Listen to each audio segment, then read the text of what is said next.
So ముందుగా అంబికా కృష్ణ గారి మాటలు వినేద్దాము. చాలా సంతోషం. ఈ రోజున మన రాధా మాధవ్ గారు ఆయన సుమారుగా 12 సినిమాలు తీశారు. ఆయనకి నాకు చాలా పరిచయం ఉంది. ఆయన ఇదివరకు సినిమా బహుశా మన గోపీచంద్ సేమ్యాక్లా ఉంది. నేను దానికి కూడా వెళ్ళాను రిలీజ్ ఫంక్షన్కి.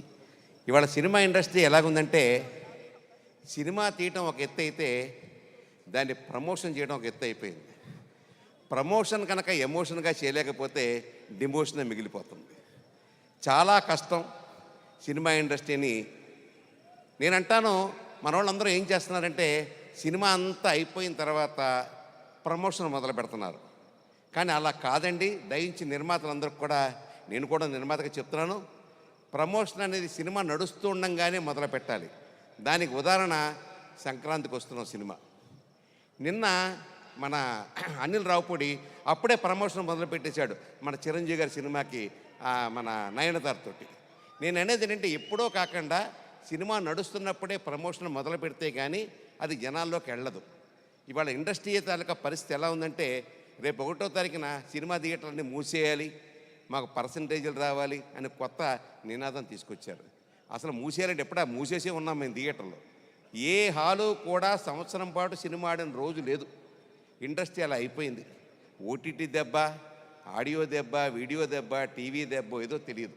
అయినా కూడా అక్కడక్కడ మంచి వెలుగుతో ఒక వెలుగులాగా వస్తుంటాయి కొన్ని సినిమాలు. అందులో ఈ భైరవం ఒకటే అని ఖచ్చితంగా నేను చెప్పగలుగుతున్నాను. భైరవం ఆ పేరులోనే ఒక ఎమోషన్ ఉంది, ఒక ప్రమోషన్ ఉంది, అద్భుతమైనటువంటి వైబ్రేషన్ ఉంది. మన శ్రీను, అల్లుడు శ్రీను పేరుతోటి అద్భుతమైన పేరు తీసుకొచ్చి మన బెల్లంకోట శ్రీనివాస్, అలాగే మన నారా రోహిత్ గారు. నారా అంటే తెలియక్కర్లేదు, నారా చంద్రబాబు నాయుడు గారు, నారా రోహిత్ గారు చెప్పాల్సిన పని లేదు. ఆయన అలాగే మన మంచు మనోజ్ అంటాను నేను, మంచు మనోజ్ ఇలా ముగ్గురు తోటి ఇవాళ ఈ సినిమాలు ఇప్పుడే నా పక్కన కూర్చొని చెప్తున్న అమ్మాయి డైరెక్టర్ శంకర్ గారు అంటే మీకు తెలుసు, జెంటిల్మెన్ లాంటి సినిమాలు తీసినటువంటి అద్భుతమైన సినిమా డైరెక్టర్ శంకర్ గారి కుమార్తె ఈ సినిమాలో హీరోయిన్గా యాక్ట్ చేస్తూ ఉంది. ఆ అమ్మాయి పేరు అతిథి ఇప్పుడు మీ అందరూ చూడబోతున్నారు. అటువంటి వాళ్ళందరినీ పెట్టుకునేసి ఉగ్రం నాందితో పలికి ఉగ్ర రూపం చూపించి ఇవాళ భైరవంతో రాపోస్తున్నటువంటి ఆ డైరెక్టర్ గారిని కూడా నేను మనస్ఫూర్తిగా అభినందిస్తున్నాను. ఖచ్చితంగా సినిమా ఆడాలంటే ప్రమోషన్ కావాలి. ఇవాళ నుంచి ఇంకా మీకు 13 రోజులు టైం ఉందండి. రాకెట్కి లాంచ్ ఇంకా టైం డౌన్ అయినట్టుగా మీరు లెక్క పెట్టుకోండి. ఎక్కడికక్కడ ప్రమోషన్ బాగా చెయ్యండి. చేసినప్పుడు ఖచ్చితంగా థియేటర్లకు జనాలు వస్తారు. మా పని ఎలా ఉందంటే థియేటర్ల పరిస్థితి వాల్ పోస్టులు వేస్తాం, అన్నీ వేస్తాం, మార్నింగ్ షో డబ్బులు రావు, మార్నింగ్ షో జనాలు ఉంటలే.